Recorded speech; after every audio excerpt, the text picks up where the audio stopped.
হুসাইন রাদিয়াল্লাহু তাআলা আনহু প্রচন্ড মেধাবী মানুষ ছিলেন। আমার নবীর সঙ্গে খুব মিল ছিল তার। আমার নবীর চেহারার সঙ্গে তার চেহারারও মিল ছিল নাতিত। আমার নবীর সঙ্গে দেখা করার জন্য সাহাবীকে একটা হুমকি দিয়া তিনি দরজা ক্লিয়ার করে নবীর সামনে এসে দাঁড়ায় আছেন, বসেন না। রাসূল বলছেন, না না, তোমার চেহারার দিকে আজকে তাকায় দেখি তোমার মনটা বড় বেজার, মনটা তোমার খারাপ কেন, কি হয়েছে বলো তো? হুসাইন বলছে, না না, আজকে আমি তোমার সামনেই বেশি বসবো না, বেশি সময় দেব না। আজকে আমি তোমাকে 3টা প্রশ্ন করব না, না একটা কথা বলি, না না আমি তোমার চাইতে ছোট না বড়? রাসূল বলছেন, আমি তোমার চাইতে বড় হব। হুসাইন বলছে, না না আমি তোমার চাইতে আরো বেশি বড়। এটার জবাব আমি একটা একটা করে দিয়ে দেব। রাসূল বলছেন, তুমি আমার চাইতে কেমনে বড়? আমি তো নবী, আমি তোমার নানা, আমি তোমার বয়সে বড়, তুমি আমার চাইতে কেমন করে বড় হলে না? না এবার বলছে, না না সব জবাব দেব, শুধু 3টা প্রশ্নের জবাব তোমাকে দিতে হবে। নানা প্রশ্নগুলো কি কি বলো? রাসূল বিরক্ত হচ্ছেন না, কারণ শিশুদের প্রশ্ন বাবার কাছে, দাদার কাছে, নানার কাছে কম থাকে না বেশি থাকে? প্রশ্ন তাদের কম না বেশি? বেশি প্রশ্ন থাকে। বেশি প্রশ্ন করবে, বেশি জবাব দিবেন, সে বড় মেধাবী হয়ে যাবে, খেপে যাবেন, রেগে যাবেন, ব্রেন নষ্ট হয়ে যাবে। আমার নবীজি এবার বলছে, না না কি প্রশ্ন বলে? এবার বলছে, না না আমি তোমাকে যে প্রশ্নগুলো করব শুধু তোমাকেই শোনাবো না, তোমারও যত সাহাবী আছে সব সাহাবীকে সামনে ডেকে আনো। ডেকে আনা হলো, সবাইকে ডাকলেন, মসজিদে নববীটা ভরে গেল। আমার নবীজিকে লক্ষ্য করে বলছে, না না আমি তোমাকে একটু বলতে চাই একটা কথা। না না বলো তো। আমি তোমার সঙ্গে যখন একাকী দুজন মিলে গল্প করি, আমি তোমার কোন জায়গায় বসি? বুকের উপরে বসো। ও না না আপনি একটু শুয়ে পড়েন, আমি আপনার বুকের উপরে গিয়ে একটু বসতে চাই। লাভ মেরে গিয়ে নবীর বুকের উপরে বসলেন। বসেবার প্রশ্ন করছে, না না নাম্বার 1 প্রশ্ন হলো, না না বলো তো তোমার বাবার নামটা কি?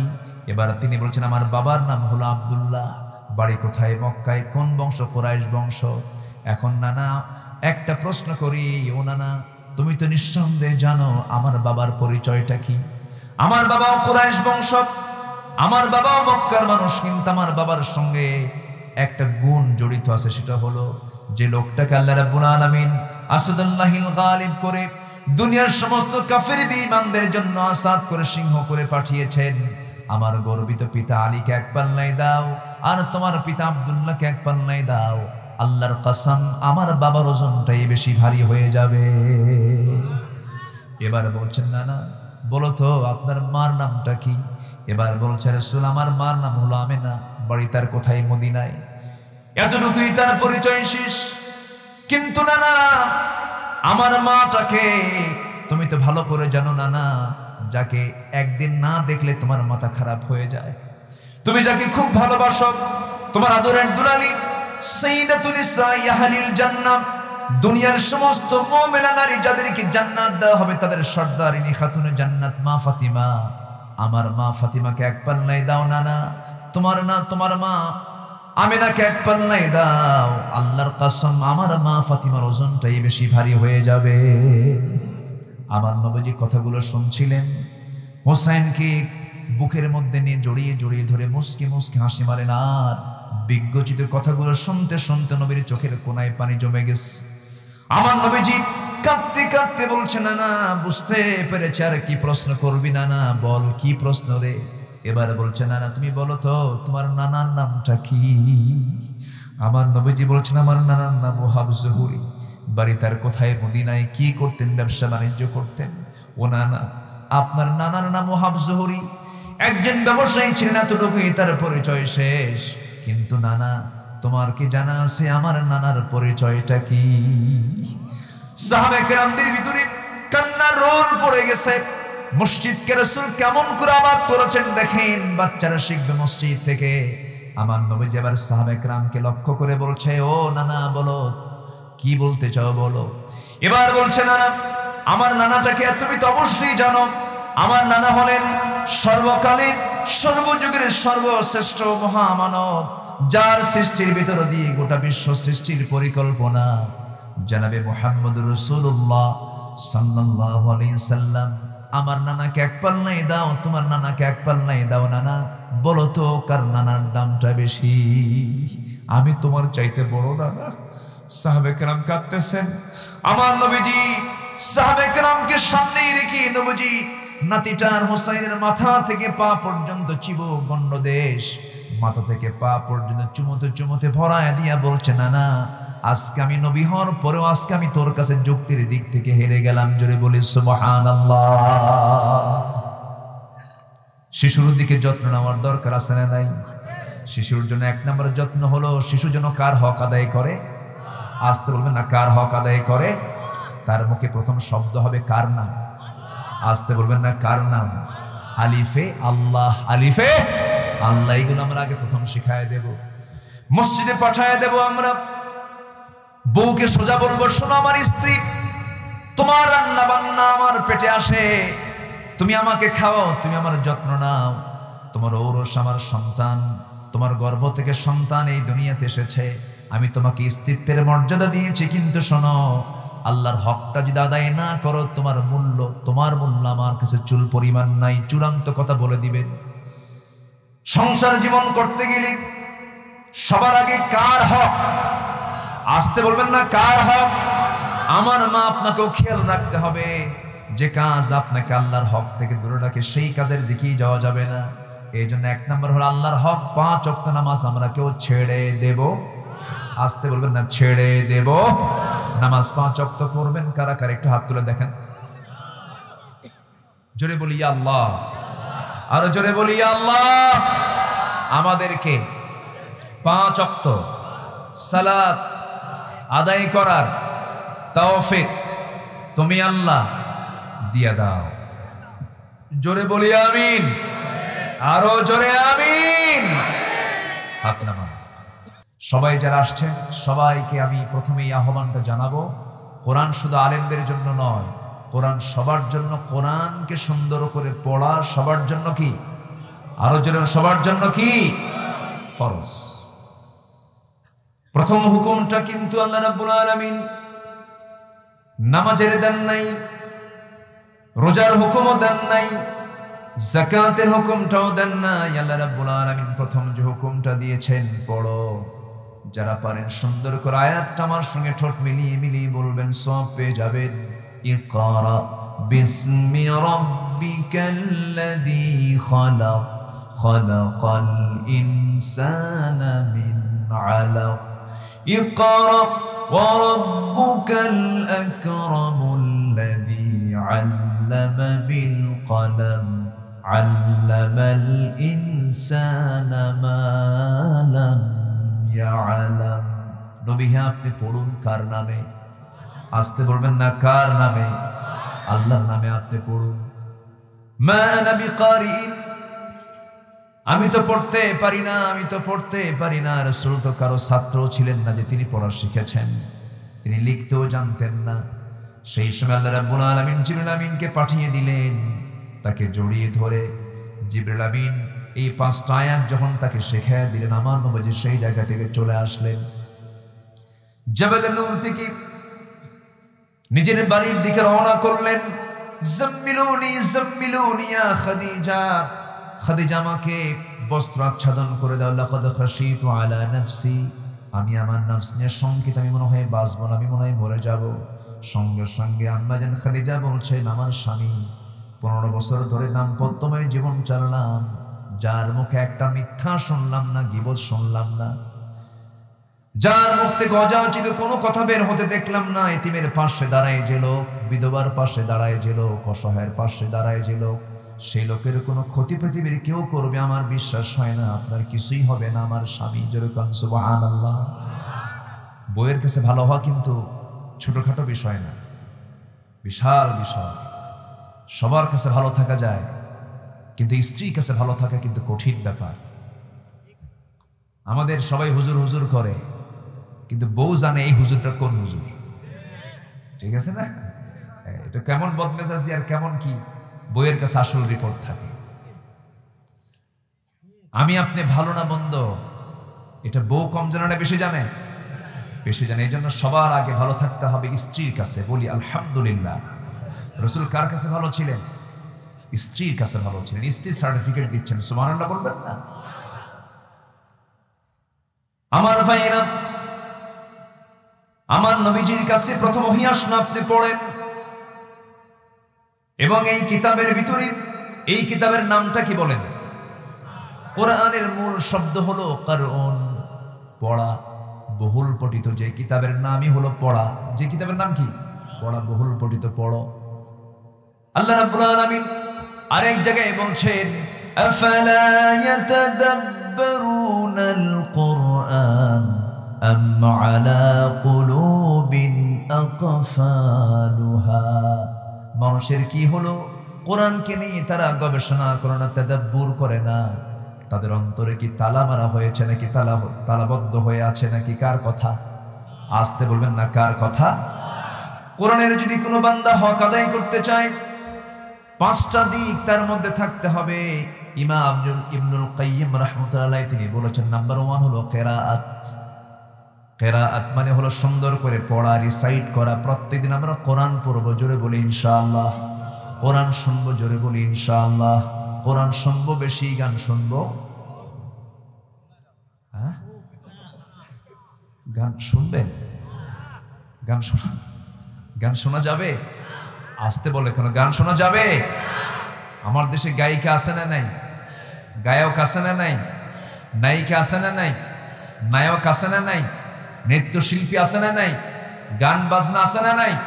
তাদেরও কিছু শাগরিদ, মুরিদ আছে না নাই? আচ্ছা, তাদেরও মুরিদ আছে, তারাও কিন্তু অনেক জনপ্রিয়। তাদেরকে দেখার জন্য লোকজন আসে, গান টান শোনে, বলে আমি আপনার খুব ফলোয়ার, আপনার জন্য জান দিয়ে দেব। এরকমও আছে, কিন্তু আছে না নাই? আচ্ছা, কিন্তু ইমানদার যে কোরআন পড়বে সে কোনো গানের ভক্ত হতে পারে। আল গিনাউ ইয়ামবুতুন নিফাকা ফিল কলবি। গান মানুষকে মুনাফিক বানায় দেয়। অশ্লীল গান মানুষের দিলের ভিতরে কপটতা সৃষ্টি করে দেয়। এই জন্য অশ্লীল কোনো গান দেখবো না, শুনবো না। জোরে বলি ইনশাআল্লাহ, জোরে বলি ইনশাআল্লাহ। কোরআন শুনবো কম না বেশি? কোরআন পড়বো কম না বেশি? বেশি। যে বান্দা কোরআন পড়বে, কিরাআত। নাম্বার 2 হলো তিলাওয়াত, উতলু, ইকরা। এরপরে হলো তাদাব্বুর। নাম্বার 3 হলো, 1 নাম্বার হলো কিরাআত, নাম্বার 2 হলো তিলাওয়াত, নাম্বার 3 হলো দিরাসাত। অনুশীলন করতে হবে, তাদাব্বুর, গবেষণা করতে হবে। নাম্বার 5 হলো আমি যে কোরআনটা পড়লাম, জানলাম, শিখলাম, গবেষণা করলাম, তা অনুযায়ী আমার ব্যক্তিগত জীবন থেকে শুরু করে নিয়ে রাষ্ট্রীয় জীবন পর্যন্ত কোরআনটাকে আমি বাস্তবায়নের চেষ্টা চালাবো। তাহলেই আমি প্রকৃত মুসলমান হতে পারবো। যে মুসলমানের সাথে কোরআনের কোনো সম্পর্ক নাই, তার ঈমান তো যে কোনো মুহূর্তে শয়তান ছিনতাই করে নিয়ে যাবে। শয়তান আছে না নাই? কই আছে? কাছেই? চাচা কই? আপনার কাছে কই? দেখি না তো, বলেন আছে না নাই? শয়তান তো মারাত্মক জিনিস।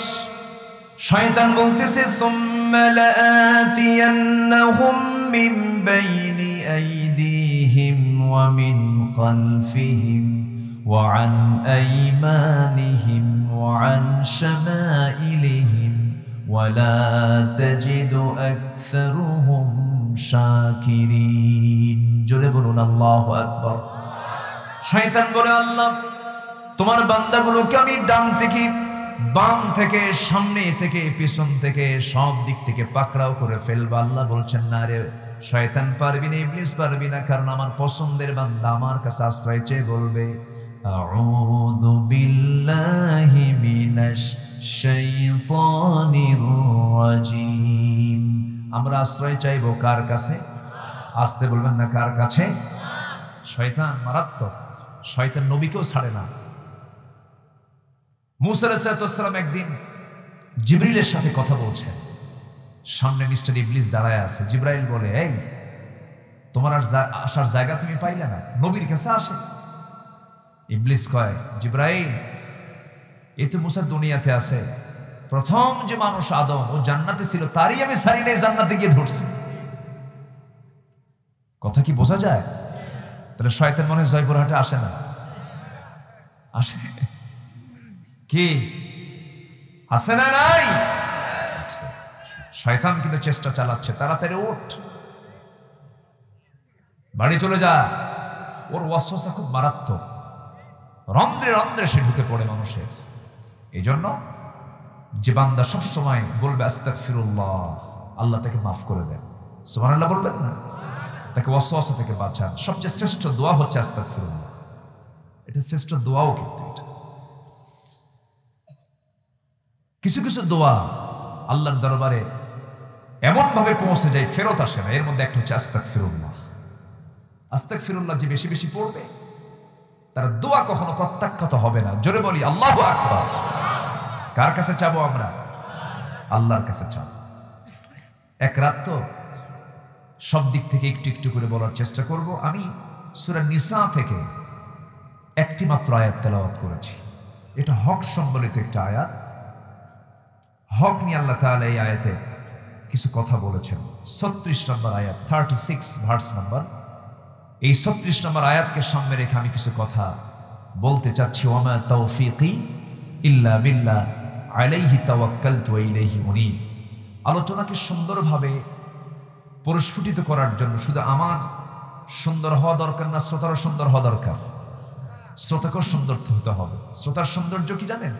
নড়াচড়া না করা, ওঠা বসা না করা, এবং শেষ পর্যন্ত সুন্দর করে প্রশ্নের উত্তরের জবাবগুলো দিয়ে শেষ মোনাজাত পর্যন্ত থাকা। আমরা যারা সামনে বসে আছেন, আমার সামনে, সবাই কি ফার্স্ট ক্লাস শ্রোতার কাতারে থাকতে রাজি আছেন? আল্লাহ কবুল করুন, জোরে বলি আমিন। আসুন আমরা এখন মূল আলোচনার দিকে চলে যাচ্ছি। আমি মিসবাহের আলোচনা শুনেছি, তো এই আলোচনাগুলো আপনারা আপনাদের সিনাই নিয়েছেন। এখন আসুন আমি আমার যতটুকু ভাঙ্গাচোরা কিছু কথা, ইলম কালাম তো তেমন কিছু নাই। সুবহানাকা লা ইলমা লানা ইল্লা মা আল্লামতানা। বান্দা আল্লাহর কাছে বড় হবে না ছোট হবে? ছোট হয়ে কথা বলবে, অহংকার মুক্ত হয়ে কথা বলবে। যে বান্দা নিজেকে যত ছোট ভাববে, আল্লাহ তাকে তত বড় বানায় দেবে। মান তাওয়াদা ফাকাদ রাফাহু আল্লাহ। যে ব্যক্তি অন্য বান্দাকে বড় সম্মান দেবে, তাওয়াজু করবে, আল্লাহ তার মর্যাদা বাড়ায় দেবে। সম্মানিত ভাইয়েরা, এই পৃথিবীতে আমরা এসেছি কিছু সময় নিয়ে, আমরা চলে যাব। কেউ কি বাঁচার জন্য আসছি চিরকালের জন্য? আমরা চলে যাব, কিন্তু আমরা প্যাসেঞ্জার। আমরা কি প্যাসেঞ্জার? এসেছি, যে কোনো মুহূর্তে আমার আপনার মরণ হয়ে যাবে। মালাকুল মউত চলে আসবে, জান কবজ করে নিয়ে চলে যাবে। নিথর দেহ পড়ে থাকবে, মানুষ কান্নাকাটি করবে, কবরস্থ করবে। 1 মাস পরে সব ভুলে যাবে, থাকবে না। সকল স্মৃতিগুলো হেরে যাওয়ার পথে সব হেরে যাবে। কিন্তু এই দুনিয়া ছেড়ে আমি যখন চলে যাব, আমার জীবন শেষ না শুরু? শেষ না শুরু? এই বিশ্বাস যার আছে সে হলো ইমানদার। সে কি ইমানদার? মরার পরে যে জীবন শুরু হবে, এই বিশ্বাস যার আছে সে কখনো খারাপ কাজ করতে পারে না। যেরকম সুবহানাল্লাহ। আমি আপনি মরে যাব, মরে যাওয়ার সঙ্গে সঙ্গে নতুন জীবন শুরু হয়ে যাবে। ইমানদারকে চেনার জন্য আল্লাহ রাব্বুল আলামিন ইমানদারের কিছু গুণ তুলে ধরেছেন। মুত্তাকিদেরকে চেনার জন্য মুত্তাকিদের কিছু গুণ তুলে ধরেছেন। মুমিনদেরকে চেনার জন্য মুমিনদের কিছু গুণ তুলে ধরেছেন। মুনাফিকদেরকে চেনার জন্য সূরা মুনাফিকুন দিয়েছেন। কাফিরদেরকে চেনার জন্য সূরা কাফিরুন দিয়েছেন। ইমানদারকে চেনার জন্য মুমিন দিয়েছেন, মুমিনুন দিয়েছেন। সূরা বাকারার শুরুতে মহান রব্বুল আলামিন মুত্তাকিদের কিছু গুণ তুলে ধরেছেন। এর মধ্যে সর্বশেষ গুণটা হলো ওয়া বিল আখিরাতি হুম ইউকিনুন। ওই সমস্ত বান্দাগুলো প্রকৃত মুত্তাকি, যারা আখিরাতকে বিশ্বাস করবে। আখিরাতের প্রতি যাদের অগাধ বিশ্বাস চলে এসেছে, তারাই হলো প্রকৃত মুত্তাকি। মুত্তাকি হতে হলে আখিরাতের প্রতি তার দৃঢ় আস্থা থাকতে হবে, বিশ্বাস থাকতে হবে। মানুষ ভালো হবে দুনিয়ার চিন্তায় না, আখিরাতের চিন্তায়। বলেন কিসের চিন্তায় ভালো হবে মানুষ? আখিরাতের চিন্তায় মানুষ ভালো হবে। পরকাল, এই দুনিয়াতে যে অকর্মগুলো করে যাব, সব কিছুর বিচার হয়ে যাবে। এই দুনিয়াতে আমি যা কিছু করব সব রেকর্ড হয়ে যাচ্ছে, একদিন সব কিছুর বিচার করা হবে। এই চিন্তা জ্ঞান যার মধ্যে বদ্ধমূল, সেই বান্দার দ্বারা কখনো হক লঙ্ঘন হতে পারে না, গুনার কাজ হতে পারে না। সগীরা গুনাহ হবে না, কবিরা গুনাহ হবে না। তবে হ্যাঁ, বান্দার তবিয়ত হলো বান্দা কিছু ভুল করে ফেলবে, পাপ করে ফেলবে, কারণ পাপ করার যোগ্যতা ফেরেশতার না মানুষের? কার? মানুষের হলো পাপের যোগ্যতা, ফেরেশতার গুনাহ করার কোনো যোগ্যতা নাই। এই জন্য ফেরেশতার চাইতে মানুষের দাম আল্লাহ রাব্বুল আলামিন বাড়ায়া দিয়েছেন, কারণ ফেরেশতার গুনাহ করার যোগ্যতা নাই, সে গুনাহ করবে কেমনে? বান্দার গুনাহ করার যোগ্যতা থাকার পরও গুনাহ না করে আল্লাহকে খুশি করার জন্য চেষ্টা করে। এই জন্য ফেরেশতার চাইতে মানুষের দামটা বেশি। জোরে বলি সুবহানাল্লাহ। মানুষের দামকে আল্লাহ রাব্বুল আলামিন বাড়ায়া দিয়েছেন। মানুষকে আল্লাহ রাব্বুল আলামিন সবচেয়ে বেশি মর্যাদা দিয়েছেন। ওয়ালাকাদ কাররামনা বানি আদম। আবার যত সৃষ্টি আল্লাহ রাব্বুল আলামিন করেছেন এর মধ্যে সবচাইতে শ্রেষ্ঠ সুন্দর করে মানুষকে বানিয়েছেন। যারা পারেন ঠোঁট মিলিয়ে কমন একটা আয়াত আমার সঙ্গে ঠোঁট মিলিয়ে বলুন, লাকাদ খালাকানাল ইনসানা ফি আহসানি তাকওয়িম। আমি মানুষকে সবচেয়ে সুন্দর করে আমি মানুষকে বানিয়েছি। পৃথিবীর কোন সৃষ্টিকে এত সুন্দর করে বানাই নাই। মাথা থেকে পা পর্যন্ত এত সুন্দর করে তিনি আমাকে বানিয়ে দিয়েছেন। এত সুন্দর চোখ দিয়েছেন, কান দিয়েছেন, নাক দিয়েছেন, ঠোঁট দিয়েছেন। মাথার চুল থেকে শুরু করে নিয়ে পার গোড়ালি পর্যন্ত একটু আমরা তাকায় দেখি। আল্লাহ বলছেন, বান্দারে এত সুন্দর করে আমি তোকে বানালাম। বান্দারে সুন্দর করে মস্তকটা আমাকে খুশি করার জন্য 5টা বেলা নামাজের মধ্যে সেজদায় পড়ে কাঁদবি, আমি তোর জন্য জান্নাতের দরজা খুলে দেব। জোরে কোন সুবহানাল্লাহ। এই সেজদা কার হক? আসতে বলবেন না, কার হক? আজকে আমার আলোচনার সাবজেক্ট হলো হক নিয়ে। আল্লাহ রাব্বুল আলামিন সূরা নিসার ভিতরে 36 নম্বর আয়াতে মহান রাব্বুল আলামিন হক নিয়ে কথা বলেছেন। 1 নম্বর হক হলো আল্লাহর হক, ওয়াবুদুল্লাহ। আল্লাহর তোমরা ইবাদত করো। নামাজ, নামাজ কি বলেন তো? ইবাদত। নামাজ কি বলেন তো? ইবাদত। আবার অনেকে শুধু নামাজকে ইবাদত মনে করেন আর বাকি যত কাজ আছে এগুলোকে ইবাদত মনে করেন না। এটা আবার ভুল চিন্তা। নামাজ যেমন ইবাদত, তেমনি এই যে গাছটা লাগাইছে যিনি, এটাও একটা ইবাদত। যিনি কৃষক কৃষি কাজ করেন, এটাও একটা ইবাদত। কেউ তো আলহামদুলিল্লাহ বললেন না? জোরে বলি আলহামদুলিল্লাহ। তাহলে ইবাদতের বাইরে কোনো কাজ পৃথিবীতে আছে না? সবকিছু ইবাদত, কিন্তু হতে হবে কার নিয়ম মতো, কার হুকুম মতো? আল্লাহর হুকুম মতো। আমার আওয়াজ কি সবাই শুনতে পাচ্ছেন? কষ্ট হচ্ছে না তো কারো? কারো কষ্ট হচ্ছে না তো? আচ্ছা বলি আলহামদুলিল্লাহ। নড়াচড়া হচ্ছে কারণ গরম তো। মানুষের গায়ের কিন্তু একটা তাপ আছে। শীতকালে মজা হয়, একটু গরমকালে একটু কষ্ট হয়। এখন কি করবেন? যেহেতু আয়োজনটা করা হয়েছে, আমি আপনাদেরকে একটু কষ্ট দেব আজকে। আমাকে সময় দেওয়া যাবে না ইনশাআল্লাহ? আমার আলোচনার মধ্যে একটু এদিক সেদিক কথা কম, বেহুদা কথা কম। আমার দেশে এমন ওয়াইজও আছে, তারে নারে বান্দরে কলা খাইছে এন্দুরে। 2 ঘন্টা লম্বা 100 মিনিট 90 মিনিট কথা বলে, এমন সুর ধরে, সুর দিয়ে শুরু, সুর দিয়ে শেষ। কান্নায় বক্তা অস্থির, শ্রোতা অস্থির। ওয়াজ শেষে যখন বলা হয়, ভাই ওয়াজ কেমন শুনলেন, কি শুনলেন? ওয়াজ তো শুনলাম ভালোই, কানলাম ভালোই, বুঝি নাই কিছু। তাহলে তো লাভ হলো না। আমরা কিছু নিয়ে যাব। জোরে বলি ইনশাআল্লাহ।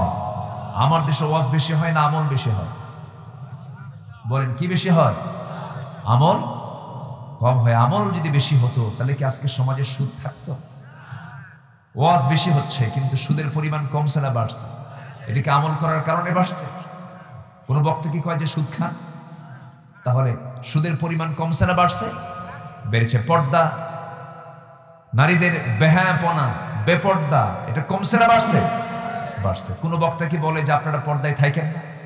তাহলে ওয়াজ তো ঠিকই শোনে কিন্তু আমলগুলো নেই। এই জন্য আমরা আমলের চিন্তা নিয়ে আজকে শুনে যাব। জোরে বলি ইনশাআল্লাহ। কিসের চিন্তা নিয়ে বলেন? আমলের চিন্তা নিয়ে। সম্মানিত ভাইয়েরা, কোরআন ছাড়া সব অচল। যা আমল করব কোরআন দিয়ে। কি দিয়ে বলেন? আসতে বলবেন না, কি দিয়ে? কোরআন দিয়ে। কোরআন দিয়ে আমরা আমল করব, আমাদের আমলগুলো ফলপ্রসূ হবে। কোরআন ছাড়া যেটাই করবেন কোনো লাভ হবে না। আমার নবীজি নবুয়ত পাননি, 40 বছরের নবুয়ত পেয়েছেন। রাসূল সমাজকে ভালো করতে চেয়েছেন। হেল্পফুল ফুজুল গঠন করেছেন, সংগঠন গড়ে তুলেছেন, যুবকদেরকে একত্রিত করেছেন, মাদক মুক্ত, সন্ত্রাস মুক্ত, চাঁদা মুক্ত, সুদ মুক্ত সমাজ গড়তে চেয়েছেন। আমার নবীজি, আমার রাসূল, যিনি জীবনে মিথ্যা কথা বলেননি, 40 বছর পর্যন্ত চেষ্টা করে আমার রাসূল কি পেরেছেন? না পারেন নাই? পারেন নাই। 40 বছর পর্যন্ত পারেন নাই। তিনি ব্যর্থ হয়েছেন, তিনি বিফল হয়েছেন, পারেন নাই। কিন্তু কোরআনটা যখন তার হাতে এসেছে তখন তিনি ব্যর্থ না সফল? আসতে বলবেন না, ব্যর্থ না সফল? সফল। কোরআন পাওয়ার পর তিনি পৃথিবীতে বেঁচেছিলেন 23 বছর 9 ঘন্টা।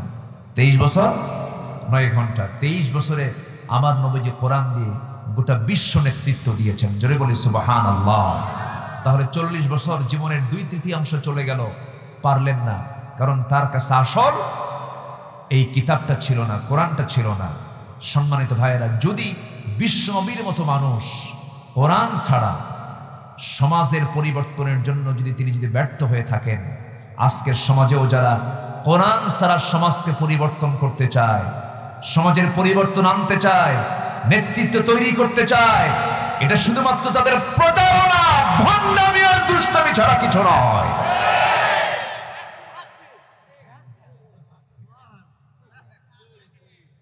জি চাচা, আপনাকে ধন্যবাদ। হ্যাঁ, খুব সুন্দর জজবাওয়ালা চাচা না? হ্যাঁ। তাহলে এটাও বলে রাখি, নেতৃত্বের জন্য যদি কেউ কোরআন ছাড়া আপনার কাছে নেতৃত্বের সমর্থন আনতে চায়, সমর্থন নেওয়ার জন্য আসতে চায়, নেতৃত্ব দেওয়ার জন্য যদি আপনার সামনে কেউ কোরআন ছাড়া আসে, আমরা তাদেরকে গ্রহণ করব না, জুতা মেরে করব।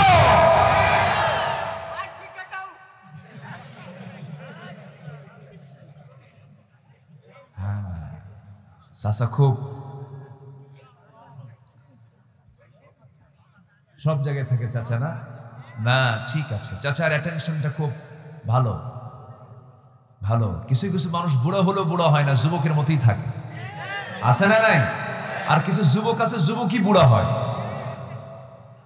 কিন্তু চাচা এট এ টাইম সব সময় যুবক আছে, যৌবনের গান তার মধ্যে খুঁজে পাওয়া যায়। বলি আলহামদুলিল্লাহ। সম্মানিত ভাইয়েরা, কোরআন আছে যেখানে আমরা আছি সেখানে, কোরআন নাই যেখানে আমরা নাই সেখানে। আবার ওরা বলে কি জানেন, আমরাও তো নামাজ পড়ি, আমরাও তো কোরআন পড়ি, আমরা বুঝি না? আমি অমক বংশের মানুষ, আমার বাবা এরকম পীর কেবলা ছিল, এরকম অনেক কিছু বলে। ওরা কোরআন পড়ে, কোরআন বোঝে, কিন্তু ওই কানার মতো বোঝে। এক কানা গেছে মসজিদে নামাজ পড়তে, আজান হয়ে গেছে মাগরিবের, তার আগ দিয়ে ইমাম সাহেবের সঙ্গে কথা বলতে বলতে লাগছে গন্ডগোল, বাক বিতণ্ডা, নামাজ শুরু। ইমাম সাহেব সূরা ফাতিহার পর এমন একটা আয়াত বলছে যে আয়াতের অংশ হলো ওয়া কানা মিনাল কাফিরিন। কানা মনে মনে চিন্তা করে গন্ডগোল হলো, কিছুক্ষণ আগে নামাজের মধ্যে ফতোয়া জারি হলো, আমি কানা কাফের। কি কথা কি বুঝতেছেন? রাগে গোসায় ফেটে পড়ছে, কিছু জবাব দেয়নি। সেকেন্ড মানে দ্বিতীয় দিন সন্ধ্যাবেলায় আবার নামাজ পড়তে আসছে। এদিকে যিনি ইমাম, তার আবার একটা পা হলো খাটো, ন্যাংরা সাইজের। ইমাম সাহেবের পিছনে আবার এই কানাটা নামাজে দাঁড়াইছে কোরআন দিয়ে। ইমাম সাহেব আর কাজ পায় নাই, কাম পায় নাই, যে সূরা আগের সন্ধ্যায় এই সূরা আবার ধরছে। যখন বলছে ওয়া কানা মিনাল কাফিরিন, পেছন থেকে কানা নিয়ন্ত্রণ করতে না পেরে বলছে ওয়া লাংরানা মিনাল ফাসিকিন।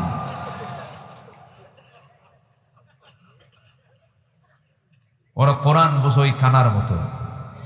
আসতে বলবেন না, জোরে বলুন ঠিক কিনা? কোরআন যদি বুঝতো, কোরআনের যারা আলোচনা করেন, কোরআনের যারা পাখি, তাদের কিন্তু দাম দেওয়ার কথা ছিল। আসতে কন কেন? আসতে কন কেন? মজলুমের বদদোয়া থেকে আমরা নিজেকে অনেক দূরে রাখার চেষ্টা করব। মজলুম কিন্তু বড় ভয়ঙ্কর। মজলুমের দোয়া আল্লাহর দরবারে কবুল হয় লাইসা হিজাব, যেখানে কোনো পর্দা থাকে না। মজলুম যারা আছেন তাদের জন্য আমরা দোয়া করি, আল্লাহ তুমি তাদেরকে আইয়ুবের মতো ধৈর্যশীল হওয়ার তৌফিক দিয়ে দাও, সাইয়েদানা ইউনূসের মতো ধৈর্যশীল হওয়ার তৌফিক দিয়ে দাও। সম্মানিত ভাইয়েরা, হক নষ্ট করা যাবে না। এক নম্বর হক আল্লাহর হক। কার হক বলেন? আসতে বলবেন না, কার হক? আল্লাহর হক। আল্লাহর হককে আমরা কখনো নষ্ট করব না। আল্লাহর হক হলো যেমন আজান দিয়ে দিল মুয়াজ্জিন মসজিদে, হাইয়া আলাস সালাহ হাইয়া আলাল ফালাহ, নামাজের দিকে আসো, কল্যাণের দিকে আসো। এই ডাকটা মুয়াজ্জিন দিল ঠিক, কিন্তু মূল ডাকটা কার? আসতে বলবেন না, কার? এই পৃথিবীতে যত অপরাধ আছে, যত বান্দার জীবনে যত গুনাহ আছে, যত বড় বড় অপরাধ আছে, এর মধ্যে সবচেয়ে বড় অপরাধ হলো নামাজকে ছেড়ে দেওয়া। যদিও দুনিয়াতে নামাজ ছেড়ে দেওয়ার শাস্তি খুবই কম, দুনিয়াতে কম। তো যদি কেউ নামাজ ছেড়ে দেয়, আবু হানিফা রাহমাতুল্লাহ আলাইহি বলেছেন, সঙ্গে সঙ্গে ইসলামী গভর্নমেন্টের দায়িত্ব হলো তাকে গ্রেফতার করে জেলখানায় ঢুকায় নেওয়া, নামাজের প্র্যাকটিস গড়ে তুলে তাকে এরপরে জেলখানা থেকে বের করে দেওয়া। কিন্তু আখিরাতের সেই কঠিন কণ্ঠকে কীর্ণ ময়দান, হাসরের ময়দান আল্লাহ তাআলা নামাজ নিয়ে প্রশ্ন তুলবেন, আগে না পড়ে? আসতে বলবেন না, আগে না পড়ে? আবার জাহান্নামের মধ্যে নিক্ষিপ্ত হবে, জাহান্নামীদেরকে প্রশ্ন করা হবে, জাহান্নামীরা আজকে তোমরা জাহান্নামে কেন, দোজখে কেন, সাকারে কেন? সূরা মুদ্দাসসিরের দিকে তাকান, সেই দিন সেই জাহান্নামীদেরকে যখন প্রশ্ন করা হবে, মা সালাকাকুম ফি সাকার ক্বালু লাম নাকু মিনাল মুসাল্লিন ওয়া লাম নাকু নুতঈমুল মিসকিন ওয়া কুন্না নাখুযু মা'আল খায়িদিন ওয়া কুন্না নুকাযযিবু বিয়াউমিদ্দিন হাত্তা আতানাল ইয়াকিন।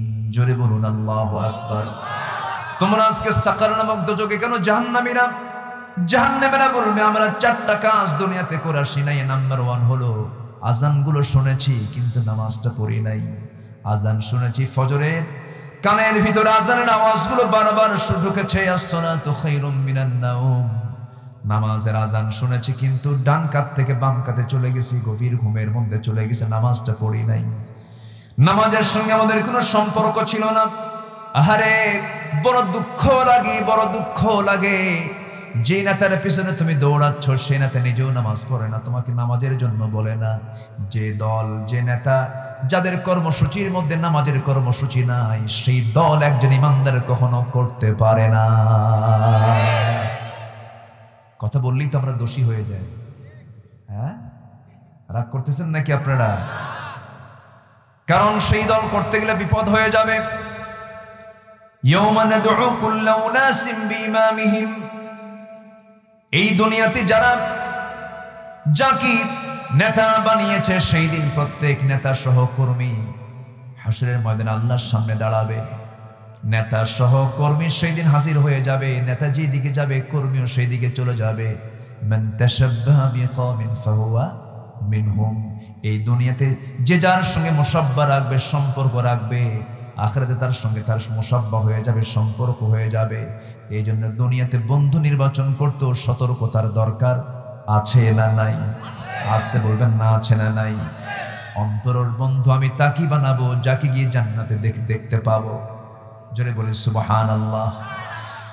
বন্ধুত্ব তৈরি হবে আখিরাতের টার্গেট করে, শত্রু তৈরি করতে হবে আখিরাতের টার্গেট করে। সে আমার শত্রু হবে যে আল্লাহর শত্রু, সে আমার শত্রু হবে যে নবীর শত্রু, ঠিক কিনা? সমাজে আছে না নাই? আসতে বলবেন না, আছে না নাই? তাহলে আল্লাহর হক নষ্ট আমরা কেউ করবো না। 1 নম্বর হক হলো আল্লাহ তাআলার হুকুমগুলোকে মেনে নাও। এর মধ্যে 1 নম্বর বিষয় হলো নামাজ আমরা কেউ ছাড়বো না। জোরে বলি ইনশাআল্লাহ, আরো জোরে বলি ইনশাআল্লাহ।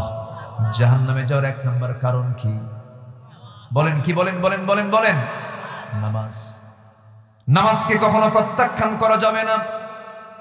আমার নবীজি সাহাবায়ে কেরামকে নিয়ে বসলে পরে নামাজের কথাটা আগে বলতেন। একজন সাহাবী বললেন, ইয়া রাসূলুল্লাহ আইয়ুল আ'মালি হাব্বু ইলাল্লাহ, আল্লাহর কাছে সবচেয়ে পছন্দের কাজগুলো কি কি হুজুর? আপনি জানায় দিলাম না, সে আমলগুলো করতাম।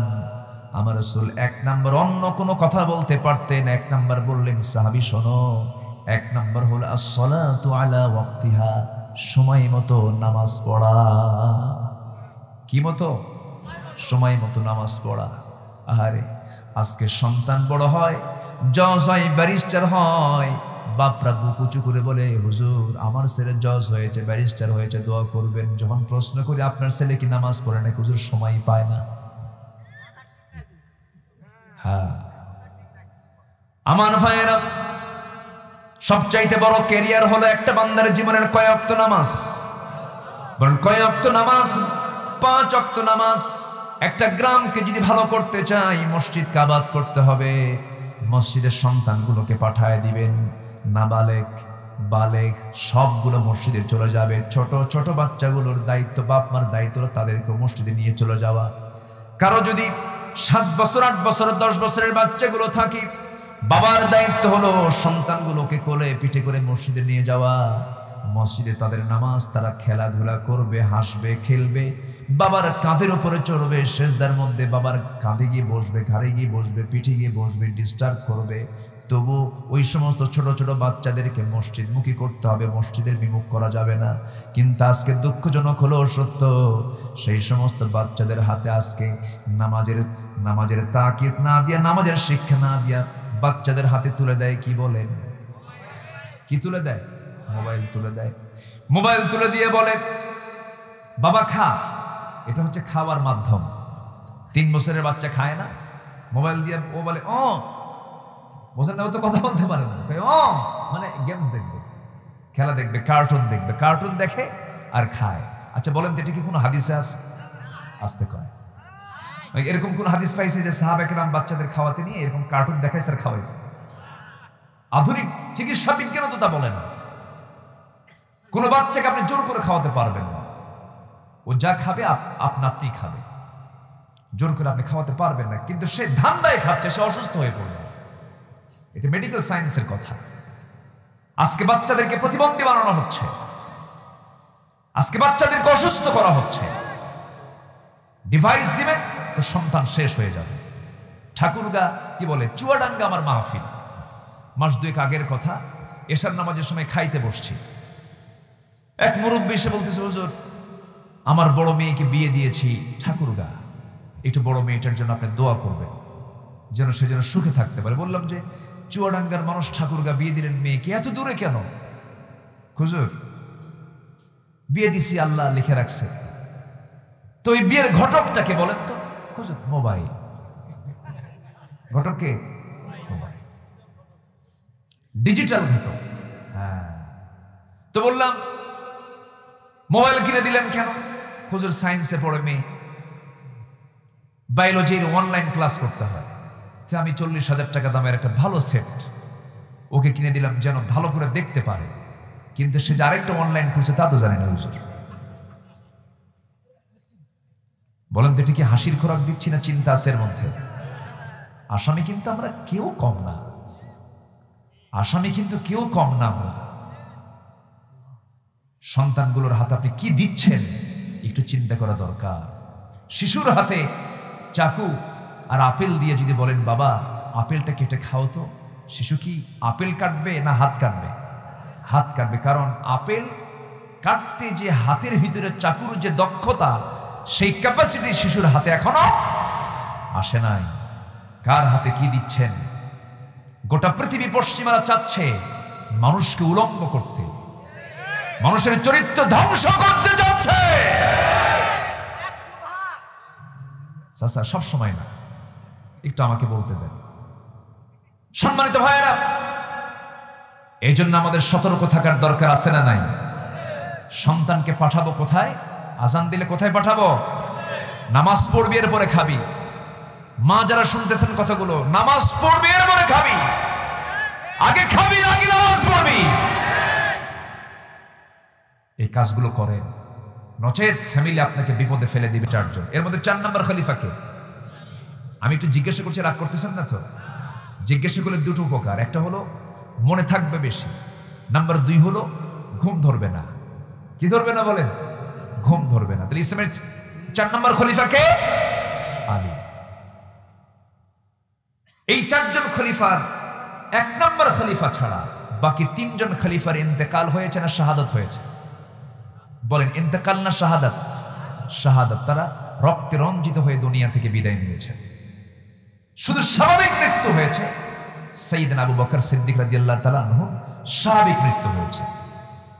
প্রথম খলিফার সময়, দ্বিতীয় খলিফার সময়, তৃতীয় খলিফার সময় তেমন দ্বন্দ্ব লাগেনি, কিন্তু সবচাইতে বড় আকার যুদ্ধ পর্যন্ত লেগেছিল কার আমলে?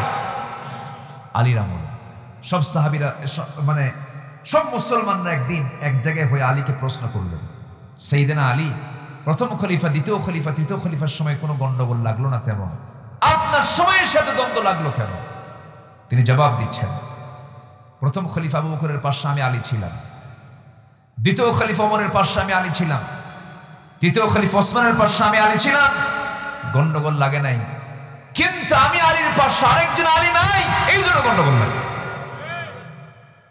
কি জবাব তিনি দিতেন! আল্লাহু আকবার বলেন। প্রচন্ড মেধাবী ছিলেন। তার জীবন নিয়ে আজকে তোমার কথা বলার উদ্দেশ্য নয়, আমি যাচ্ছি আমার লাইনের দিকে আবার ফিরে। সেই আলীর ছেলে হলেন হুসাইন রাদিয়াল্লাহু তাআলা আনহু। প্রচন্ড মেধাবী মানুষ ছিলেন, আমার নবীর সঙ্গে খুব মিল ছিল তার। আমার নবীর চেহারার সঙ্গে তার চেহারারও মিল ছিল নাতিত। আমার নবীর সঙ্গে দেখা করার জন্য সাহাবীকে একটা হুমকি দিয়া তিনি দরজা ক্লিয়ার করে নবীর সামনে এসে দাঁড়ায় আছেন, বসেন না। রাসূল বলছেন, না না, তোমার চেহারার দিকে আজকে তাকায় দেখি তোমার মনটা বড় বেজার, মনটা তোমার খারাপ কেন? কি হয়েছে বলো তো? হুসাইন বলছে, না না, আজকে আমি তোমার সামনেই বেশি বসবো না, বেশি সময় দেব না। আজকে আমি তোমাকে তিনটা প্রশ্ন করব না, না একটা কথা বলি না, না আমি তোমার চাইতে ছোট না বড়? রাসূল বলছেন, আমি তোমার চাইতে বড় হব। হুসাইন বলছে, না না, আমি তোমার চাইতে আরো বেশি বড়। এটার জবাব আমি একটা একটা করে দিয়ে দেব। রাসূল বলছেন, তুমি আমার চাইতে কেমনে বড়? আমি তো নবী। আমি তোমার না না, আমি তোমার বয়সে বড়, তুমি আমার চাইতে কেমন করে বড় হলে? না না। এবার বলছে, না না, সব জবাব দেব, শুধু তিনটা প্রশ্নের জবাব তোমাকে দিতে হবে। নানা প্রশ্নগুলো কি কি বলো? রাসূল বিরক্ত হচ্ছেন না, কারণ শিশুদের প্রশ্ন বাবার কাছে, দাদার কাছে, নানার কাছে কম থাকে না বেশি থাকে? প্রশ্ন তাদের কম না বেশি? বেশি প্রশ্ন থাকে। বেশি প্রশ্ন করবে, বেশি জবাব দিবেন, সে বড় মেধাবী হয়ে যাবে, খেপে যাবেন, রেগে যাবেন, ব্রেন নষ্ট হয়ে যাবে। আমার নবীজি এবার বলছে, না না, কি প্রশ্ন বলো? এবার বলছে, না না, আমি তোমাকে যে প্রশ্নগুলো করব শুধু তোমাকেই শোনাবো না, তোমারও যত সাহাবী আছে সব সাহাবীকে সামনে ডেকে আনো। ডেকে আনা হলো, সবাইকে ডাকলেন, মসজিদে নববীটা ভরে গেল। আমার নবীজিকে লক্ষ্য করে বলছে, না না, আমি তোমাকে একটু বলতে চাই একটা কথা। না না, বলো তো। আমি তোমার সঙ্গে যখন একাকী দুজন মিলে গল্প করি, আমি তোমার কোন জায়গায় বসি? বুকের উপরে বসো। ও না না, আপনি একটু শুয়ে পড়েন, আমি আপনার বুকের উপরে গিয়ে একটু বসতে চাই। লাভ মেরে গিয়ে নবীর বুকের উপরে বসলেন। বসেবার প্রশ্ন করছে, না না, নাম্বার 1 প্রশ্ন হলো, না না, বলো তো তোমার বাবার নামটা কি? এবার তিনি বলছেন, আমার বাবার নাম হলো আব্দুল্লাহ। বাড়ি কোথায়? মক্কায়। কোন বংশ? কুরাইশ বংশ। এখন না না, একটা প্রশ্ন করি। ও না না, তুমি তো নিঃসন্দেহে জানো আমার বাবার পরিচয়টা কি? আমার বাবাও কুরাইশ বংশ, আমার বাবাও মক্কার মানুষ, কিন্তু আমার বাবার সঙ্গে একটা গুণ জড়িত আছে, সেটা হলো যে লোকটাকে আল্লাহ রাব্বুল আলামিন আসাদুল্লাহিল গালিব করে দুনিয়ার সমস্ত কাফের বেঈমানদের জন্য আসাদ করে, সিংহ করে পাঠিয়েছেন। আমার গর্বিত পিতা আলীকে এক পাল্লাই দাও, আর তোমার পিতা আব্দুল্লাহকে এক পাল্লাই দাও। আল্লাহর কসম, আমার বাবার ওজনটাই বেশি ভারী হয়ে যাবে। এবার বলছেন, না না, বলো তো আপনার মার নামটা কি? এবার বলছে, রাসূল, আমার মার নাম হলো আমেনা, বাড়ি তার কোথায়? মদিনায়। এতটুকুই তার পরিচয় শেষ। কিন্তু না না, আমার মাটাকে তুমি তো ভালো করে জানো না না, যাকে একদিন না দেখলে তোমার মাথা খারাপ হয়ে যায়, তুমি যাকে খুব ভালোবাসো, তোমার আদরের দুলালী সাইয়্যিদাতুন নিসাই আহলিল জান্নাহ, দুনিয়ার সমস্ত মুমিনা নারী যাদেরকে জান্নাত দেওয়া হবে তাদের সর্দারিনী খাতুনে জান্নাত মা ফাতিমা, আমার মা ফাতিমাকে এক পাল্লাই দাও। না না, তোমার না, তোমার মা আমিনাকে এক পাল্লাই দাও। আল্লাহর কসম, আমার মা ফাতিমার ওজনটাই বেশি ভারী হয়ে যাবে।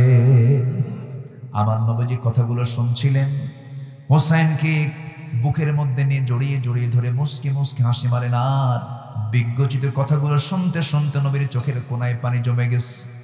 আমার নবীজি কাঁদতে কাঁদতে বলছে, না না, বুঝতে পেরেছে, আর কি প্রশ্ন করবি? না না, বল কি প্রশ্ন রে? এবার বলছে নানা তুমি বলো তো তোমার নানার নামটা কি? আমার নবীজি বলছেন আমার নানার নাম ওহাব জহুরি, বাড়ি তার কোথায়? মদিনায়। কি করতেন? ব্যবসা বাণিজ্য করতেন। ও নানা, আপনার নানার নাম ওহাব জহুরি, একজন ব্যবসায়ী ছিলেন, এতটুকুই তার পরিচয় শেষ। কিন্তু নানা তোমার কি জানা আছে আমার নানার পরিচয়টা কি? সাহাবে কেরামদের ভিতরে কান্নার রোল পড়ে গেছে। মসজিদকে রাসূল কেমন করে আবাদ করেছেন দেখেন, বাচ্চারা শিখবে মসজিদ থেকে। আমার নবীজি আবার সাহাবে কেরামকে লক্ষ্য করে বলছে, ও নানা বলো কি বলতে চাও বলো।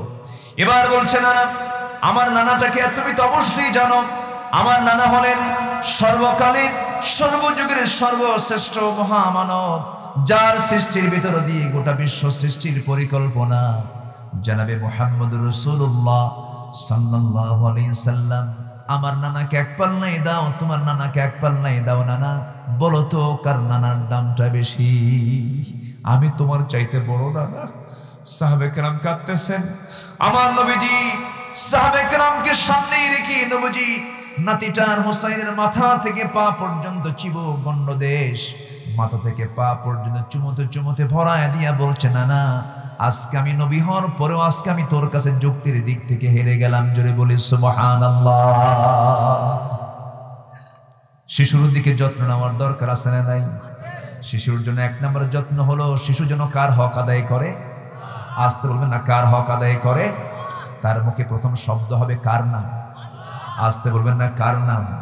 আলিফে আল্লাহ, আলিফে আল্লাহ। এইগুলো আমরা আগে প্রথম শিখায় দেব, মসজিদে পাঠায় দেব। আমরা বউকে সোজা বলবো, শোনো আমার স্ত্রী, তোমার রান্না বান্না আমার পেটে আসে, তুমি আমাকে খাওয়াও, তুমি আমার যত্ন নাও।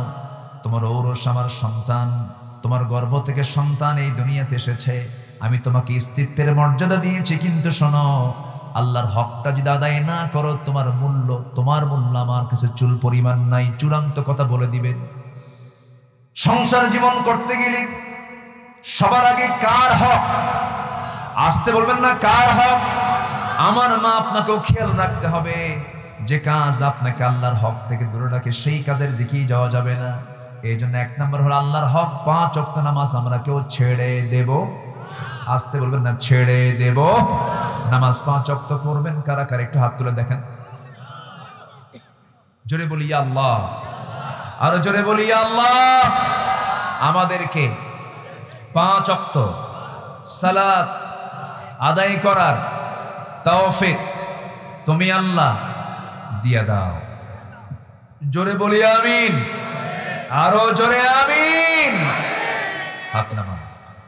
কষ্ট পেলেন মনে হয়, কষ্ট পেলেন। আজান হলে কোথায়? আজান হলে কোথায়? মসজিদে। কিন্তু মসজিদেও তো এখন কমিটি নিয়ে দ্বন্দ্ব আছে না নাই? কমিটি বানাতে বানাতে এখন মসজিদ কমিটি দখল করার চেষ্টা হয়ে গেছে। 4.5 লাখ মসজিদ, মুসলমানদের বড় কার্যালয়, সেই মসজিদের কমিটি আজকে প্রশ্নবিদ্ধ। সভাপতি সুদখোর, সেক্রেটারি ঘুষখোর, ক্যাশিয়ার জেনাকার।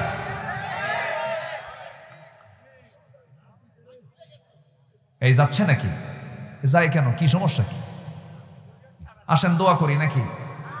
তো ওঠেন কেন? হ্যাঁ বসেন, জি বসেন ইনশাআল্লাহ। একটু বসেন না, 2-1 জন করে উঠবে। তবে আমি খুবই খুশি, আল্লাহ তুমি সবাইকে কবুল করো। জোরে বলি আমিন। মসজিদ কমিটি কারা হবে? এই পরামর্শ তো কোরআনে বাদ পড়ছে। কোরআনে এই পরামর্শ আছে না নাই? ইন্নামা ইয়া'মুরু মাসাজিদাল্লাহি মান আমানা বিল্লাহ। মসজিদের তত্ত্বাবধান কারা করবে? তাদের 1 নম্বর শর্ত হলো তারা ঈমান আনবে কার উপরে? নামাজ কায়েমের সংগ্রাম করবে, আখিরাতকে বিশ্বাস করবে, ভয় করবে না। ওয়ালাম ইয়াখশা ইল্লাল্লাহ, আল্লাহ ছাড়া। এই সমস্ত লোক হবে মসজিদের কমিটির মূল দায়িত্বে, তারা থাকবে। কিন্তু আজকে মসজিদের কমিটির সভাপতি হলো সুদখোর। খতিব সুদের ব্যাপারে ওয়াজ করবে কেমন? চাকরি নট। হঠাৎ করে একদিন খতিব খুতবা দিতে নিয়ে আয়াত চলে আসছে, লা তাকুলুর রিবা আদআফান মুদাআফা। তোমরা চক্রাকারে সুদের এই কারবারগুলো করো না, চক্রাকারে সুদ খেও না, ডাবল ডাবল খেও না, এগুলো হারাম কাজ। ওয়াত্তাকুল্লাহ, আল্লাহকে ভয় করো, এগুলো খায়ও না। এই আয়াত বলাও সারা, খতিব সাহেবের কাম পায় না। ওই সময় হঠাৎ করে তার চোখ চলে গেছে হলো সহদের চোখের দিকে, আই কন্ট্যাক্ট হয়ে গেছে। আই কন্ট্যাক্ট হওয়ার পর নামাজ শেষে সভাপতি মহোদয় এসে বলতেছে, হুজুর খুতবা দিলেন, সুদের ব্যাপারে ওয়াজ করলেন, তাও সমস্যা নেই, কোরআন শরীফে আসছে, ভালো কথা, কিন্তু আপনি আমার দিকে চায় থাকলেন। আমার কথা কি বোঝা যায়? বোঝা যায়? এই সময় কি উঠবেন না, উঠলে ভাববো ওটাই সুদ খায়। বসেন, নামাজ তো পড়বো আমরা, কিন্তু সুদ খাওয়া যাবে? আজ থেকে মানে সুদ খাওয়া যাবে? সুদ খাওয়া যাবে না, কিন্তু জাকাত কি করতে হবে? দিতে হবে। জাকাত দিতে হবে। যে সমাজে সুদ থাকে সেই সমাজে জাকাত থাকে না, আর যে সমাজে জাকাত চালু হবে সেই সমাজে সুদ থাকতে পারে না। আজকের সমাজে কি চালু আছে? সুদ। সুদ দিয়ে আজকে ভরপুর হয়ে আছে। আমার ভাইয়েরা, সুদ চালু হয়ে যাওয়া মানে বান্দার হক নষ্ট হয়ে যাওয়া। সুদ চালু হয়ে যাওয়া মানে ধনী শুধু ধনী হয়ে যাওয়া, গরিব শুধু গরিব হয়ে যাওয়া। বড় ডিফারেন্স হয়ে যায়। সোশ্যাল সিকিউরিটি সেখানে হেরে যায়, অর্থনৈতিক নিরাপত্তা নষ্ট হয়ে যায়, সব ধ্বংস হয়ে যায়। এই জন্য আল্লাহ তাআলা নামাজের ব্যাপারে যেখানে এই কথা বলেছেন, নামাজটা কার হক, সঙ্গে সঙ্গে জাকাতের কথা বলেছেন, জাকাতটা বান্দার হক। জাকাত কার হক? বান্দার হক। নামাজ আছে যেখানে জাকাত আছে সেখানে, নামাজ নাই যেখানে জাকাত নাই সেখানে। আল্লাহ তাআলা কোরআনে কারীমের ভিতরে ৮০ জায়গারও বেশি জায়গায়, ৮৩ জায়গায় ৮৭ বার আল্লাহ রাব্বুল আলামিন নামাজ কায়েমের কথা বলেছেন। ২৮ বার জাকাত প্রতিষ্ঠার কথা বলেছেন, জাকাত আদায়ের কথা বলেছেন। আকিমুস সালাহ ওয়া আতুজ যাকাহ। আল্লাহ তাআলা এই কথাটা একবার দুবার বললেন না, বারবার বললেন। কেন? আল্লাহর হক আদায় করো, বান্দার হক আদায় করো। আল্লাহর হক নামাজ, আর বান্দার হক তোমরা জাকাতটা ঠিক মতো আদায় করো। কিন্তু আজকে আমরা এত চালাক। ইসলামের বেনা হলো ৫টা, বুনিয়াল ইসলামু আলা খামসিন। ইসলামের বেনা হলো ৫টা। ১ নম্বর হলো কালিমা, নাম্বার ২ হলো নামাজ, নাম্বার ৩ কি দেখছেন? রোজা। নাম্বার ৩ হলো রোজা, নাম্বার ৪ হলো হজ, নাম্বার ৫ হলো জাকাত। কালিমা, নামাজ, রোজা, হজ, জাকাত। জাকাতটাকে কোথায় নিয়ে গেছি?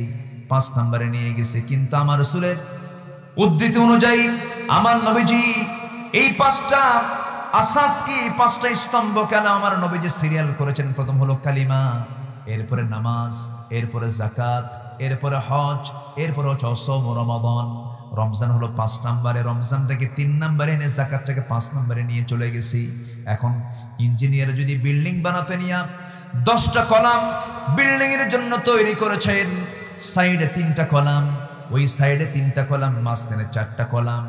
মাঝখানের 4টা কলামে যে রড লাগে, সাইডের কলামে কি সেই রড লাগে নাকি? না, বিল্ডিং এর মেইন চাপটা থাকে সাইডে না মাঝখানে? মাঝখানে। এই জন্য মাঝখানে ইঞ্জিনিয়ার রডের পরিমাণ কমায় দেন না বাড়ায় দেন? বাড়ায় দেন। এখন যদি কোনো ইঞ্জিনিয়ার বলে হালকা, ওই ইঞ্জিনিয়ার যে প্ল্যানটা দিয়েছে যদি এর পুরো উল্টা পাল্টা করে, যদি মিস্ত্রি যদি মাঝখানের পিলারে যদি রডটা কম দিয়ে সাইডের পিলারে যদি রডটা বাড়ায় দেয়, বিল্ডিং কি ঠিক থাকবে নাকি? ঝুঁকিপূর্ণ হয়ে যাবে। ঠিক ইসলামের বেনা হলো ৫টা, স্তম্ভ হলো 5টা, কালিমা, নামাজ, এরপরে জাকাত, এরপরে হজ, এরপরে সওম রমাদান, রমজান মাসের রোজা। আল্লাহ তাআলা 5টা স্তম্ভের জাকাতের আগে 2টা রাখলেন, জাকাতের পরে 2টা রাখলেন।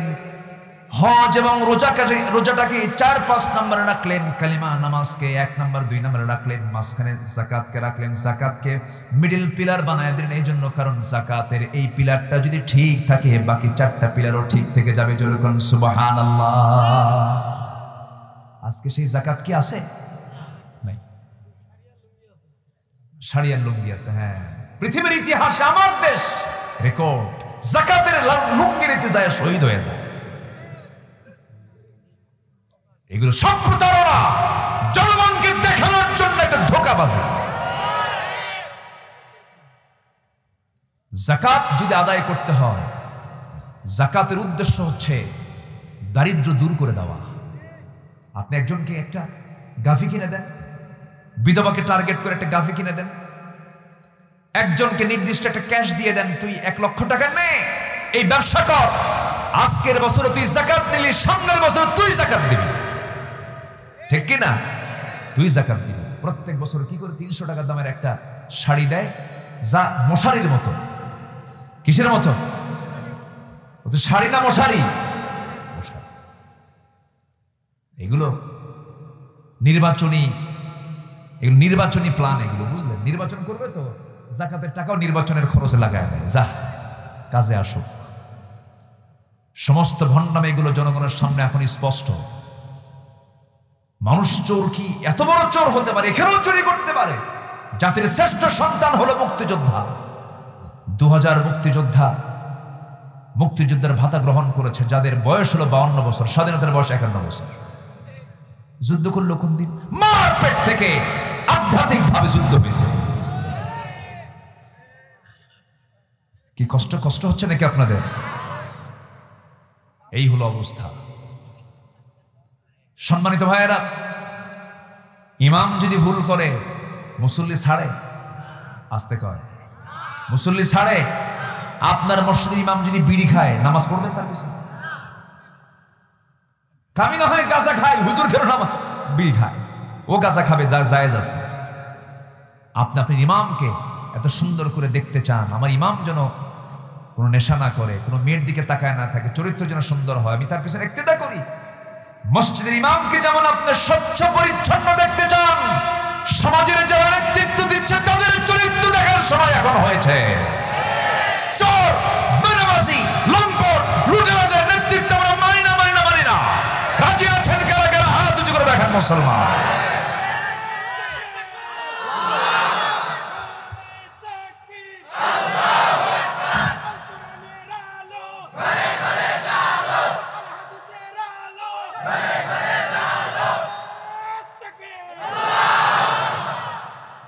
আল্লাহ কবুল করুন, জোরে বলি আমিন। আলোচনা চালাই, কোন অসুবিধা নাই তো? 1 নাম্বার কার হক? আসতে বলবেন না, কার হক? সবাই কি নামাজ পড়তে রাজি আছি তো? ওজনে কম দেব? ওজনে কম দেওয়া যাবে? আমরা এমন মুসলমান, নেওয়ার সময় বেশি নেই, দেওয়ার সময়। এই চিন্তা যদি কারো থাকে, ওর কি ইমান ঠিকঠাক? ইমানকে ঠিকঠাক আছে? বনের সম্পত্তি মেরে খাওয়া লোক তো এখানে নাই। কথা বলবো, কষ্ট পাচ্ছেন না তো? ভাইরা, আমি দিল থেকে কথাগুলো বলছি, কেউ মনক্ষুণ্ণ হবেন না। বনের সম্পত্তি মেরে খাওয়া মানে কি? বান্দার হক নষ্ট করা। কার হক নষ্ট করা? বান্দার হক নষ্ট করা। অনেক মুরব্বী আছেন, লক্ষ লক্ষ টাকা খরচ করে হজে যান, লক্ষ লক্ষ টাকা খরচ করে মসজিদ বানায়, বলে আমার নামে মসজিদের নাম বানা, মাদ্রাসা বানায় দেন। কিন্তু খবর নিয়ে দেখা যায় বোনকে একটা পয়সা দেয় নাই, বোনের সম্পত্তি মেরে খাইস। আপনার ওই দান কবুল হবে না, আপনার এই হজ কবুল হবে না। বোনের সম্পত্তি মেরে খাওয়া যাবে না। আমার মা বোনরা হয়তো বসে আছে, আমার আলোচনা শুনে খুব খুশি, হুজুর ভালো করে এখন ভাই কিছু বসে আছে।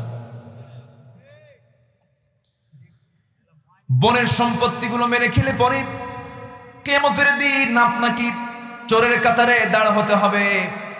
লিযযাকারি মিসলু হাযযিল উনসাইন, যে সূরা নিসা থেকে আমি আলোচনা করছি, সেই সূরা নিসার শুরুর দিকে আল্লাহ রাব্বুল আলামিন 11 নম্বর আয়াত আল্লাহ রাব্বুল আলামিন সুন্দর করে বলছেন, ইউসিকুমুল্লাহু ফি আওলাদিকুম লিযযাকারি মিসলু হাযযিল উনসাইন। জোরে বলুন আল্লাহু আকবার। আল্লাহ রাব্বুল আলামিন 11 নম্বর আয়াত দিয়ে শুরু করে সর্বশেষে বান্দাকে সতর্ক করে বলছেন, শোনো, আমি যে অংশগুলো নির্ধারণ করেছি, যে ফারায়েজগুলো দিয়েছি, জেনে রেখে দিও, তিলকা হুদুদুল্লাহ, এগুলো হচ্ছে আল্লাহর সীমানা। মাইয়ুতিল্লাহ ওয়া রাসূলাহ, যে ব্যক্তি আল্লাহ এবং রাসূলের যারা আনুগত্য করবে, ইউদখিলহু জান্নাতিন তাজরি মিন তাহতিহাল আনহার, এমন জান্নাত পাওয়া আল্লাহ তাআলা তাকে দিবেন যার নিচ দিয়ে নহর প্রবাহিত, চিরস্থায়ী জান্নাত। যেরকম সুবহানাল্লাহ। এই জন্য আল্লাহর সীমা আমরা লঙ্ঘন করব না, সীমাটাকে ধরে রাখবো, নষ্ট করব না। বোনকে অংশ বুঝায় দেব, কোন সময় অংশ বুঝায় দিবেন? যেদিন বাপ মারা গেছে সেই দিন রাতের বেলা জানাজা হয়ে যাবে। জানাজা শেষ করার পর সেকেন্ড কাজ হবে, সেকেন্ড বৈঠক হবে। জিয়ারত বড় কোনো বিষয় নয়, কুলখানি বড় কোনো বিষয় নয়। যেদিন অনুষ্ঠান, যেদিন জানাজা হয়ে যাবে, কাফন দাফন হয়ে যাবে, সব বোনকে হাজির করে বলবে, শোনো আব্বা তো চলে গেছে, আমি বড় ভাই, আমার আব্বা নাই, আব্বাসকে দুনিয়া থেকে বিদায় নিয়েছেন, কিন্তু আমি বড় ভাই, আমি বড় বোন, আমার দায়িত্ব হয়ে গেছে। কোনো কথা নাই, বাপ চলে গেছে, তার রেখে যাওয়ার সম্পদটা আগামীকালকেই সবাই সমান সমান করে ভাগ করে নাও। এটা কার হুকুম? আসতে বলবেন না, কার হুকুম? আল্লাহর হুকুম। এক যুগ চলে যায়, বোনকে সম্পদ বুঝায় দেয় না। বোন লজ্জায় কাউকে বলতেও পারে না, কারণ বাপ মারা গেছে, মা মারা গেছে, ভাইয়ের বাড়ি যেতে হয়, গন্ডগোল করলে কেমন হয়, এই জন্য কিছু বলার সাহস পায় না।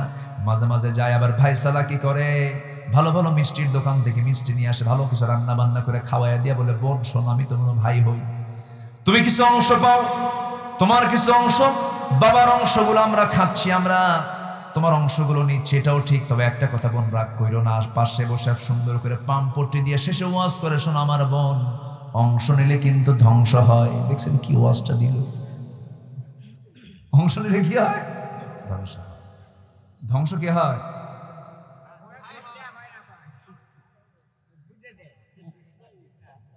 এই সমস্ত কাজগুলো করা যাবে না, ধোঁকাবাজি করা যাবে না বাবাজি। অনেক মুরব্বী এমন আছে, 70 বছর বুড়া মানুষ, একটা ছেলে, 7টা মেয়েকে বিয়ে দেওয়ার পর 7টা মেয়ে চলে গেছে স্বামীর ঘরে। এখন বুড়া যাবে হজের সফরে, হজের সফরের আগ দিয়ে সমস্ত মেয়েদেরকে ডাক দে, বলে, মা হজে যাচ্ছি, মরবো কিনা জানি না, বাঁচবো কিনা জানি না, যদি মরে যায় আমার সন্তানটা একটা মাত্র ছেলে, সে তো এতিম হয়ে যাবে, আমি মরে যাওয়ার সঙ্গে সঙ্গে তোমরা সম্পদের মালিক হবে, আমার ছেলে মাত্র একটা, 50 বিঘা জমি তোমরা যদি নিয়ে যাও, আমার ছেলেটা এতিম হয়ে যাবে, তার তো অংশ কম হবে। অতএব আমি সিদ্ধান্ত নিয়েছি, তোমরা রাগ কইরো না, সব সম্পত্তি ছেলের নামে দলিল করে দেবো। ওটা কি বুড়া না হারামজাদা? এগুলো তো সমাজে নাই। সম্পদ যেন মেয়ের কাছে না যায়, সম্পদ যেন বোনের কাছে না যায়, মেয়ের কাছে না যায়, এমনও চালাক শয়তান কিছু আছে। দেখেন, ছেলের নামে তো দেয়, ছেলের যদি ছেলে থাকে সেই ছেলেকে পর্যন্ত দেয়। এত দুষ্ট, মানে শয়তান কাকে বলে? আছে না নাই? নাতির নামে লিখে দেয়, এত বড় দুষ্ট। আমার এই ওয়াজ শোনার পর মনে হয় এলাকার লোক আর আমার ওয়াজে আসবে না। হুজুর যে ঘুতা মারলেন না, আপনার ওয়াজে গেলে আমার সম্পত্তি বের হয়ে যাবে। কোরআন তো আমার আজকের আলোচনার সাবজেক্টই হলো হক। সাবজেক্ট কি? হক। হক নিয়ে কথা বলতে গেলে তো একটু মানে সারসুর দিতে হবে, ছেড়ে দিতে হবে। ছেড়ে দেন, জান্নাত পাবো, আলহামদুলিল্লাহ পাবো। ছেড়ে দিলে কি পাবো? জান্নাত পেয়ে যাবো। আমার ভাইয়েরা, আবার যাকাতকে জরিমানাও মনে করা যাবে না। যাকাত মানে হলো বেড়ে যাওয়া, বৃদ্ধি পাওয়া। যাকাত দিলে পরে সম্পদটা বেড়ে যায়। এই যে মাথার চুল দেখতে পাচ্ছেন, আপনি কাটবেন না, একটা পর্যায়ে সে থেমে যাবে, নখ বাড়ে। আপনি 7 দিনে কাটবেন না, 1 মাসে কাটবেন না, এরপর আর বড়ই হবে না, একটা পর্যায়ে থেমে যাবে। কিন্তু 7 দিন পর পর কাটবেন, নখ বড় হতেই থাকবে, নখ কিন্তু কখনো কমবে না। মাথার চুল 1 মাস পর পর কাটবেন, 1/2 ইঞ্চি করে বড় হয়। 1 বছরে 6 ইঞ্চি বড় হয়ে গেছে, 2 বছরে 12 ইঞ্চি বড় হয়ে গেছে, 3 বছর 18 ইঞ্চি বড় হয়ে গেছে। কিন্তু আপনি কাটবেন না, সর্বোচ্চ আপনি 1 হাত পর্যন্ত চুল বড় হয়ে আর বড় হবে না। ঠিক তেমনি যাকাতের টাকা দিলে সম্পদ কখনো কমে না। যাকাত দিবেন, আবার সম্পদটা স্বাভাবিক হয়ে যাবে, আরো সহজ হয়ে যাবে। উদাহরণ দিলে, এই এলাকায় বড়ই গাছের আবাদ, বড়ইয়ের আবাদ হয় কিনা জানি না, বড়ইয়ের আবাদ হয় কিনা জানি না। বড়ইয়ের আবাদ যারা করেন, এই যে কুল বড়ই যেগুলো হয়, এই বাগানগুলো যখন কুল বড়ই ধরে, সেই কুল বড়ইগুলো পেড়ে নিয়ে পরবর্তী বছরের বাগান প্রস্তুত করার জন্য বড়ই গাছের ডালগুলো রাখে না কাটে, রাখে না কাটে, ছেড়ে দেয়। একটা ডালও রাখে না, মুড়ো করে রাখে কেন? পরবর্তী বছর যেন ভালো বড়ের ফলনটা হয়। ঠিক তেমনি যাকাতটা হলো আপনার সম্পদের একটা নির্দিষ্ট পরিমাণ, নিসাব পরিমাণ সম্পদের মালিক হলে বলে সেই যাকাতটা আপনি আদায় করবেন। আদায় করলাম, আল্লাহ তাআলা যে পরিমাণ আদায় করেছি তার চাইতে ডাবল ডাবল সম্পদ আল্লাহ তাআলা আমার অন্য সম্পদ দিয়ে বরকত দিয়ে দিবেন। জোরে বলি সুবহানাল্লাহ। কার কথা? আসতে বলবেন না, কার কথা? আল্লাহর কথা। আমার বন্ধুগণ, নামাজ হলো আল্লাহর হক, যাকাত হলো বান্দার হক। আল্লাহ বলছেন, ও দুনিয়ার সমস্ত মানুষ শোনো, তোমাদের মধ্যে আমি যাদেরকে ক্ষমতা দেব সেই ক্ষমতাধর ব্যক্তিদেরকে আমি আল্লাহ 4টা পরামর্শ দিচ্ছি। এই 4টা পরামর্শের মধ্যে নামাজ এবং যাকাত আছে না নাই? নামাজ এবং যাকাত আছে। আল্লাহ রাব্বুল আলামিন সুন্দর করে বলছেন, আল্লাযীনা ইম্মাক্কান্নাহুম ফিল আরদি আকামুস সালাহ ওয়া আতাবুস যাকাতা ওয়া আমারু বিল মা'রুফি ওয়া নাহাউ আনিল মুনকার ওয়ালিল্লাহি আকিবাতুল উমুর। জোরে বলুন আল্লাহু আকবার। দুনিয়ার জিন্দেগিতে আমি যাদেরকে ক্ষমতা দেব, রাষ্ট্রীয় ক্ষমতা যারা পাবে, যাদের কথায় যারা আইন পাস হয়ে যাবে, তাদের জন্য আমি আল্লাহ 4টা আইন দিলাম, 4টা দফা দিলাম। 1 নম্বর হলো তারা সৎ কাজের আদেশ দেবে, অসৎ কাজের বাধা প্রদান করবে। নাম্বার 3 হলো নামাজ কায়েম করবে, নামাজ যাকাত আদায় করবে। এই 4টা দফা যদি কোনো সমাজে চালু হয়ে যায়, সেই সমাজটা হয়ে যাবে জান্নাতের টুকরা। জোরে করেন সুবহানাল্লাহ। এই 4টা আইন কি আমার দেশে আছে নাকি? আসতে বলবেন না, আছে নাকি? নাই। এই 4টা বিধান তো নাই, কিছুই লাগবে না। নামাজটা চালু হয়ে যাক, যাকাতটা চালু হয়ে যাক, 2টা হক যদি সমাজে চালু হয়ে যায়, সেই সমাজের পরিবর্তন অবশ্যই চলে আসবে। সেই সমাজের বরকত নাজিল করবেন কে? সেই জনপদে বরকত দিবেন কে? লাফাতাহনা আলাইহিম বারাকাতিম মিনাস সামাই ওয়াল আরদ।